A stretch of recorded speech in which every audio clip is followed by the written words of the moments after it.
आज का हमारा टॉपिक है सोशियोलॉजी की फर्स्ट बुक का सेकंड यूनिट का फर्स्ट पार्ट। ठीक है, 2 पार्ट में वीडियो बनाई है। ये इसका फर्स्ट पार्ट है।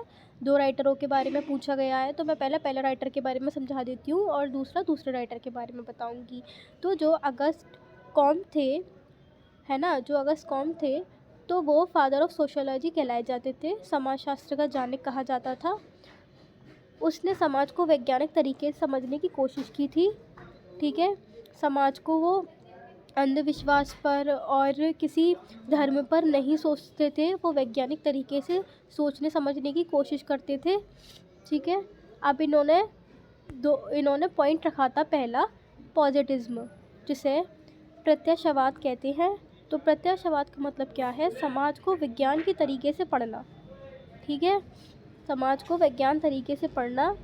कॉम्ट का कहना था कि समाज का अध्ययन विज्ञान की तरह होना चाहिए, समाज को विज्ञान की तरह समझना चाहिए।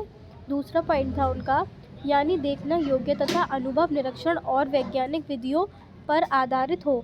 मतलब यानी देखना योग्य तथ्य का मतलब फैक्ट होना चाहिए। दूसरा क्या था? अनुभव, प्रूफ होना चाहिए। तीसरा क्या था? ऑब्जर्वेशन। ठीक है, को वैज्ञानिक विधियों पर आधारित हो। ठीक है, उनके पॉजिटिज्म के मुख्य बिंदु, इसकी कुछ मुख्य बिंदु हैं। पहला, विज्ञान जैसे नियम। विज्ञान क्या? नियम समाज से भी मौजूद है। ठीक है, और समाज को समझने के लिए तर्क, तथ्य, डाटा और प्रेषण का इस्तेमाल ज़रूरी है। तर्क, तथ्य, डाटा और प्रेषण का इस्तेमाल ज़रूरी है। धार्मिक या दार्शनिक व्याख्या से समाज को सही तरह नहीं समझा जा सकता, है ना। अंधविश्वास या धर्म को समाज को नहीं समझा जा सकता। समाज भी भौतिक विज्ञानों की तरह वैज्ञानिक अनुशासन होना चाहिए। भौतिक मतलब रिसर्चेबल। ठीक है, रिसर्च करके अनुशासन होना चाहिए। सरल भाषा में ये है कि समाज को एक वैज्ञान तरीके से पढ़ना चाहिए। ठीक है, पॉजिटिज्म समाज का वैज्ञानिक अध्ययन। अब इसका फर्स्ट पॉइंट क्लियर हो गया है। अब इसका सेकंड पॉइंट, तो सेकंड पॉइंट जो है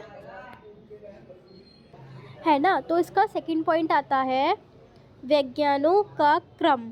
मतलब हम इसको वैज्ञानों की सीढ़ी भी बोल सकते हैं या फिर वैज्ञानों का क्रम भी बोल सकते हैं। तो कॉमर्ट ने वैज्ञानों की उनकी जटिलता और विकास के आधार पर क्रमबद्ध किया। क्रमबद्ध का मतलब बताया था कि हर चीज़ पॉइंट टू पॉइंट की, कोई चीज़ ऐसा नहीं कि अचानक हो गई, हर चीज़ धीरे धीरे इम्प्लीमेंट हुई। हर चीज़ सीढ़ी की तरह, एक सीढ़ी की तरह ऊपर चढ़ी, अचानक कुछ नहीं हुआ। वैज्ञानों की श्रेणी सबसे सरल से सबसे जटिल। ठीक है, तो वो बहुत चीज़ें उन्होंने डिस्कस करी। मैथमेटिक, है ना, गणित, खगोल विज्ञान, भौतिकी, है ना, रसायन विज्ञान, जीव विज्ञान और समाजशास्त्र सबसे जटिल, सबसे उच्चतम। ठीक है, इसका अर्थ क्या है? ये जो हमने इतने सारे टॉपिक पढ़े, इतने सारे सब्जेक्ट पढ़े, तो इसका समझाने का मतलब क्या था कि सरल विज्ञान पहले विकसित होते हैं। समाजशास्त्र सबसे जटिल विज्ञान है। मतलब जटिल का मतलब कि हर चीज़ में से थोड़ा थोड़ा लेके समझा, वो अचानक नहीं बना।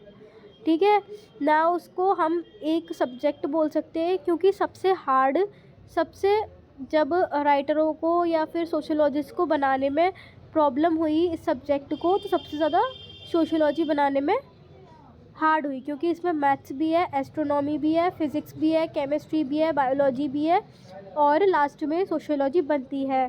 ठीक है, क्योंकि इसमें समाज कई तत्वों से मिलाकर बनता है, क्योंकि जो सोशियोलॉजी है वो बहुत तत्वों से मिलकर बनता है। ठीक है, ध्यान देने वाली बात ये है कि कॉमरेड ने समाजशास्त्र को सभी विज्ञानों की रानी कहा। ये जो लाइन है ये वाली, ये याद रखना, MCQ जो आएंगे स्टार्टिंग के 20 मार्क्स के, उसके लिए ये इम्पोर्टेंट है। ठीक है, अब इसके लॉज ऑफ 3 स्टेजेस हैं, 3 अवस्थाओं का नियम। ठीक है। कॉमरेड का सबसे प्रसिद्ध सिद्धांत, ये सबसे वो है, इसके क्वेश्चन ज़्यादातर आते हैं एग्ज़ाम में। उसके अनुसार मानव समाज और मानव विचार 3 चरणों से गुजरता है। पहला, धार्मिक अवस्था। लोग प्राकृतिक घटनाओं को भगवान, देवताओं, आत्माओं से जोड़कर समझते हैं। मनुष्य अंधविश्वास पर भरोसा रखता है। तो इसमें जो बताया गया है, जो 3 स्टेजेस हैं समाज की, मानव की, इंसान की, है ना, कि क्या इसमें एग्जांपल बता देती हूँ।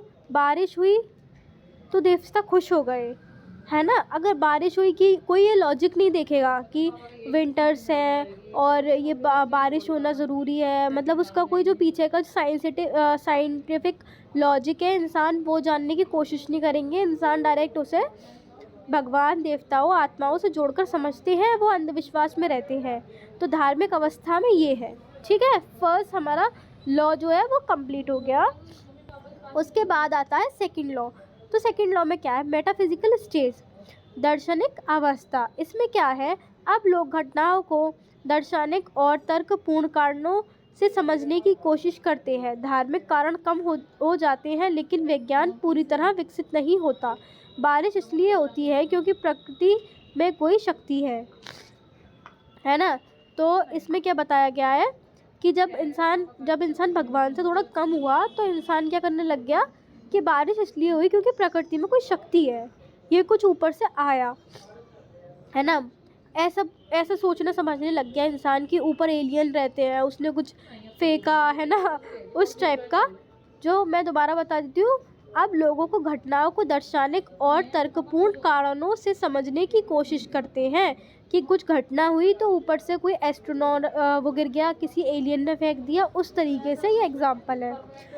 और इसका थर्ड पॉइंट है पॉजिटिव स्टेज, वैज्ञानिक अवस्था, मतलब सोशियोलॉजी, जो बिल्कुल पॉजिटिव है। तो अब लोग विज्ञान, प्रेषण, तथ्य, अनुभव से घटनाओं को समझते हैं। यही वह अवस्था है जहाँ समाजशास्त्र विकसित होता है।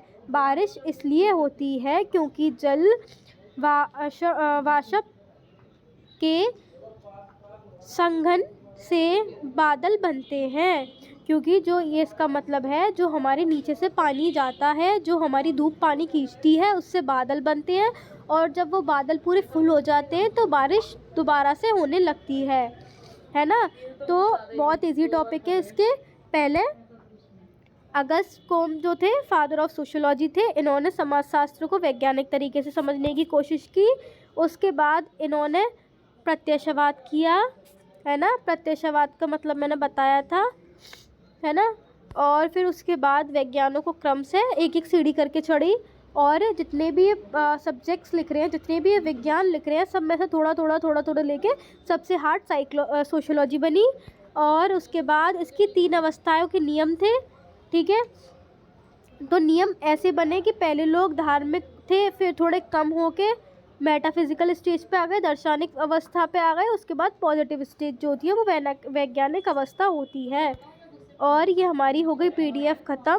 तो अगर इसमें से क्वेश्चन आया कि tell the 3 law of 3 stages of Auguste Comte, तो हमारा ये 1 पॉइंट, 2 पॉइंट, 3 पॉइंट, ये 3 पॉइंट कंप्लीट हो गए। तो हमारे इसमें 5 मार्क्स का क्वेश्चन आ सकता है। तो 5 मार्क्स का क्वेश्चन हमारा इसमें कंप्लीट हो गया, है ना। तो और जो मैं इसका सेकंड पार्ट है इसका, वो मैं सुबह डालूँगी।